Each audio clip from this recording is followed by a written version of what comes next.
देखो chapter similarity exercise 15C question number 11 बोलते हैं in the given figure A B C is a triangle. A B C जो आपके पास एक ट्राइंगल दी है, D E is parallel to B C, D E and B C parallel हैं।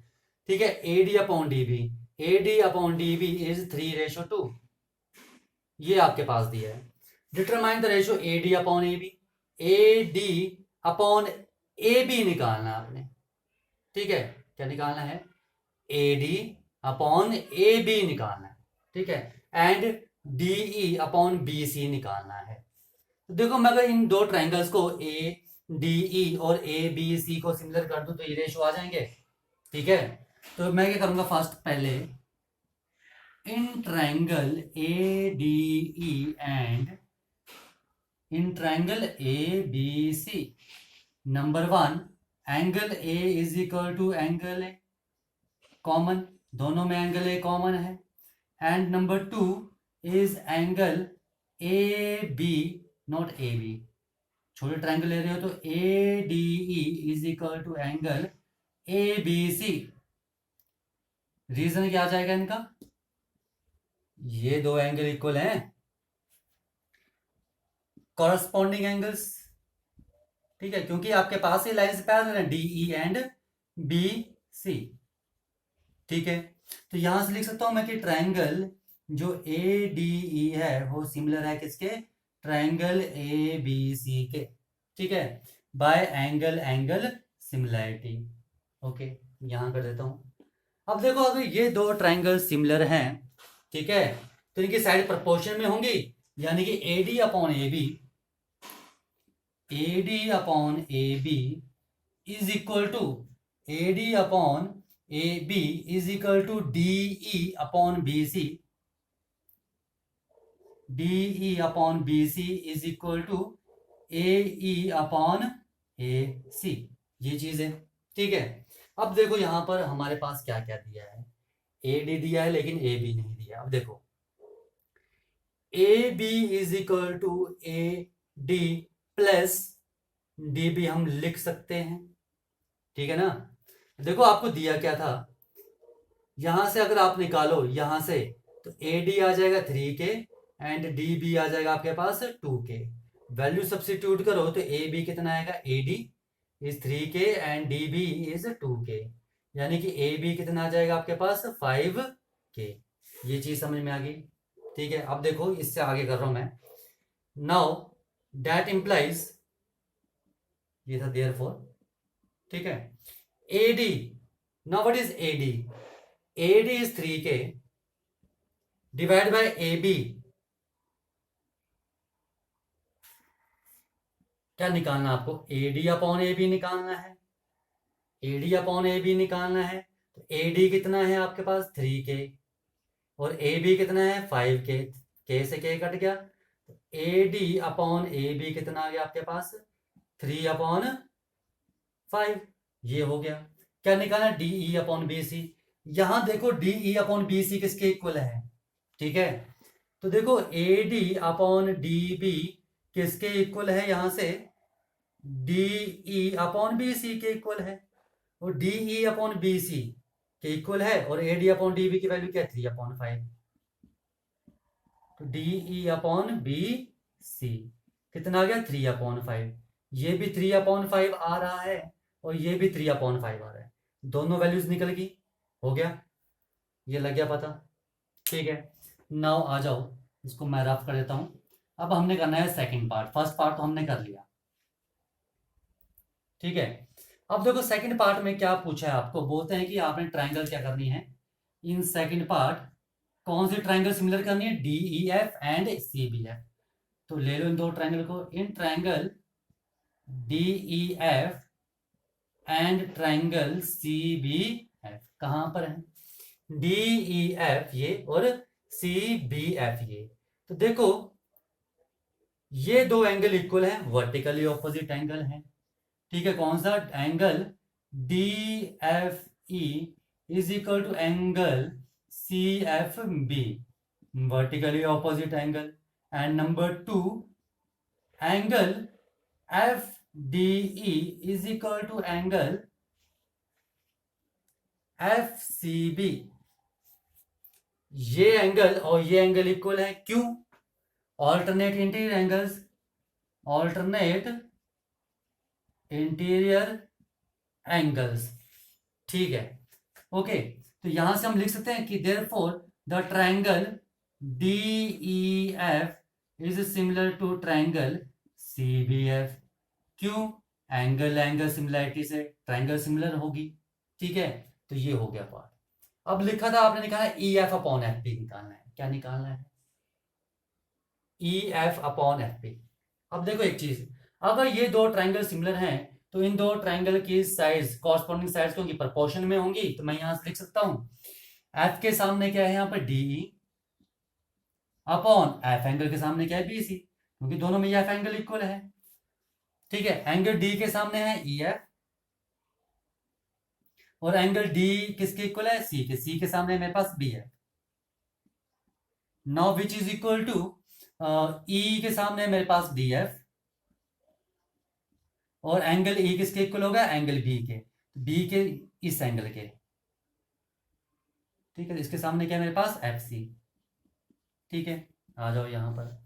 अब देखो डीई अपॉन बी सी, ये चीज हम निकाल चुके। 3/5 लिख दूं, 3/5 is equal to E F upon B F. देखो एफ बी और बी एफ एक ही बात है, तो यहां मैं इसको एफ बी लिख देता हूं, ठीक है। एफ बी आ गया।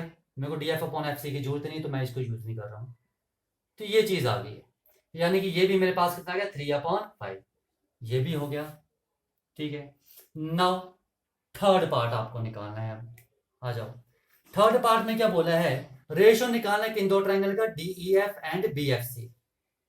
DE F and B F C, इन दो ट्रायंगल्स का एरिया का रेशियो निकालना है, ठीक है। अब देखो ये ट्रायंगल तो हम सिमिलर कर चुके हैं, ठीक है। ट्रायंगल सिमिलर कर चुके हैं हम, ठीक है। अगर ट्रायंगल सिमिलर कर चुके हैं तो हम यहां पर लिख सकते हैं कि जो इन दोनों ट्रायंगल का एरिया का रेशो होगा, ठीक है। कौन सी ट्रायंगल है? इन्होंने बी एफ सी ली है ना, मैं ट्रायंगल बी एफ सी, वो क्या होगा? इनकी कॉरस्पॉन्डिंग साइड के स्क्वायर के रेशो के इक्वल होगा, यानी कि मैं लिख सकता हूं E F square upon F B square लिख सकता हूं। नहीं लिखना, ये मत लिखो, चलो लिख लो E F square upon B F square. देखो ना, ये दो ट्रायंगल सिमिलर हैं, तो दो ट्रायंगल के एरिया का रेशियो क्या होगा? उनकी कॉरस्पॉन्डिंग साइड्स के स्क्वायर के रेशियो के इक्वल। तो क्या आ जाएगा? E F upon E F square upon B F square, या तो क्या लिख लूं? D E square upon B C square, ठीक है। या क्या लिख लूं? डी एफ का स्क्वायर अपॉन एफ सी का स्क्वायर, कुछ भी लिख सकते हैं, ठीक है। अब देखो ई एफ और अपॉन बी एफ की वैल्यू भी है, तो ये भी यूज कर सकते हैं। D E upon B C की वैल्यू भी है, तो आप ये भी यूज कर सकते हो, कोई भी यूज कर लो, ठीक है। चलो मैं ये सेकंड वाला यूज कर रहा हूं, D E upon B C square, ठीक है। D E square upon B C square, इसे हम क्या लिख सकते हैं? D E upon B C का होल स्क्वायर लिख सकते हैं। And D E upon B C की वैल्यू क्या है? 3/5 का whole square, which is equal to 9/25, ठीक है। तो इनका रेशियो क्या आ जाएगा? रेशियो क्या आ जाएगा? रेशियो पूछा है तो 9/25 आया समझ में? तो ये था आपके पास क्वेश्चन नंबर 11। ओके, देखो क्वेश्चन नंबर 12 बोलते हैं in the given figure angle B and angle E are equal. Angle B and angle A, ये और ये एंगल इक्वल है। एंगल ए सी डी ये ऊपर वाला angle, and B C E यानी कि ये वाला एंगल आपस में इक्वल है। ए बी आपके पास 10.4 सेंटीमीटर दिया है, और डी ई ये जो है डी ई ये आपके पास 7.8 सेंटीमीटर दिया है। बोलते find the ratio between the area of triangle A B C and D E C, ठीक है। किस ट्रायंगल के बीच में एरिया निकालना है?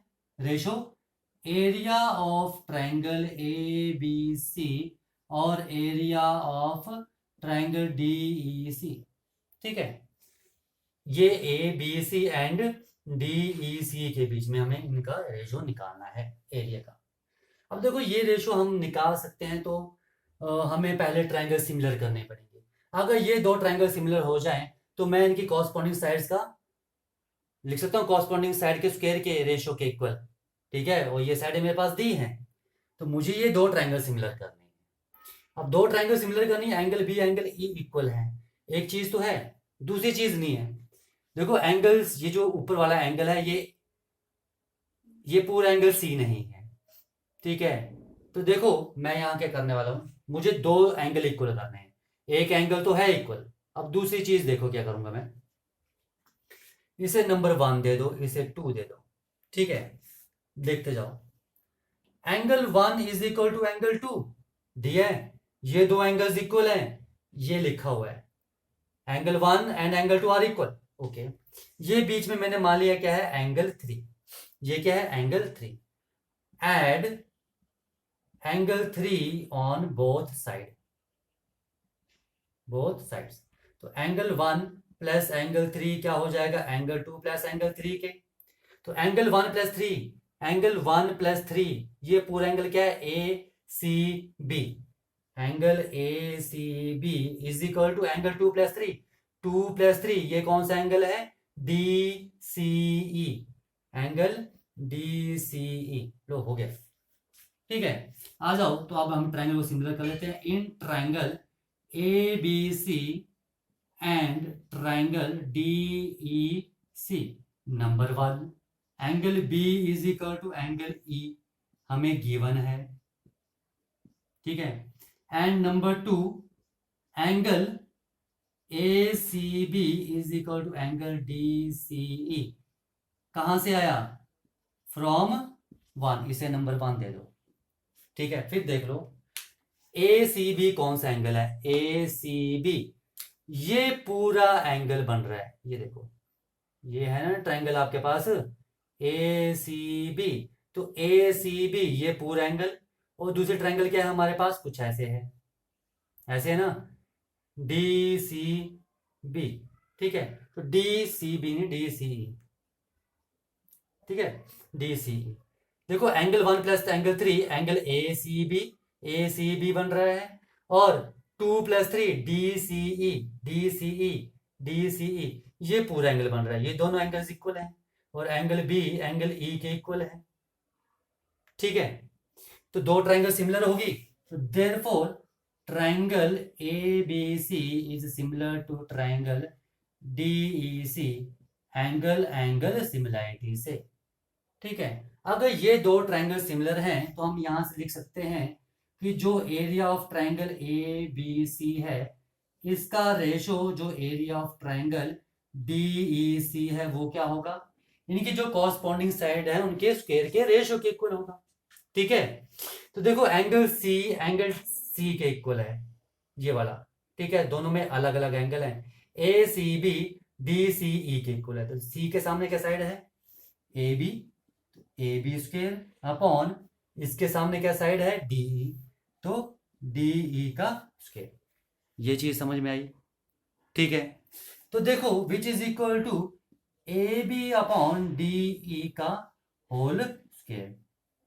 ओके, ठीक है, वैल्यू सब्स्टिट्यूट कर दो यहां पर, A B upon D E, A B की वैल्यू कितनी है, which is equal to 10.4 upon 7.8 का होल, उसके बाद सॉल्व करो, इसे क्या आ जाएगा, 104 अपॉन 78, पॉइंट से पॉइंट कट गया, यानी 0 से 0 कट, 10 से 10 कट गया, पॉइंट से पॉइंट कट गया। अब करो 13 6 जा 108 एंड 13 8।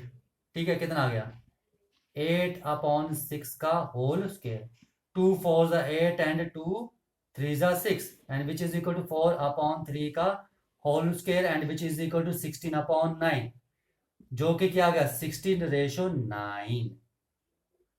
ये चीज समझ में आई, और यही आपसे पूछा था। ठीक है, तो 16 अपॉन 9 आ रहा है। ठीक है, ये पूछा था कि find the ratio between the area of triangle A B C and D E C. तो area of triangle A B C and D E C का रेशियो कितना आ गया, 16:9। तो ये हम तब लिख सकते थे जब ये दो ट्रायंगल सिमिलर होती। ठीक है। तो ट्रायंगल सिमिलर करने पड़नी थी, तो हमने पहले क्या किया, ट्रायंगल्स को सिमिलर कर दिया। ठीक है, तो बस यहाँ पर एक ही चीज इंपॉर्टेंट थी कि हमने ये सिमिलर कैसे करनी है। ठीक है, उसके आगे तो हम कर सकते हैं। यहाँ पर रीजन आपने लिखना है। ठीक है, ये जो आपने लिखा है इसका रीजन लिखो। When two triangles are similar, ठीक है, then the ratio of the area of these two triangles is equal to the ratio of square of their corresponding sides. यहां पर ये आपने स्टेटमेंट लिखनी है, रीजन लिखना है, विदाउट रीजन नंबर नहीं मिलेंगे। ठीक है, ओके।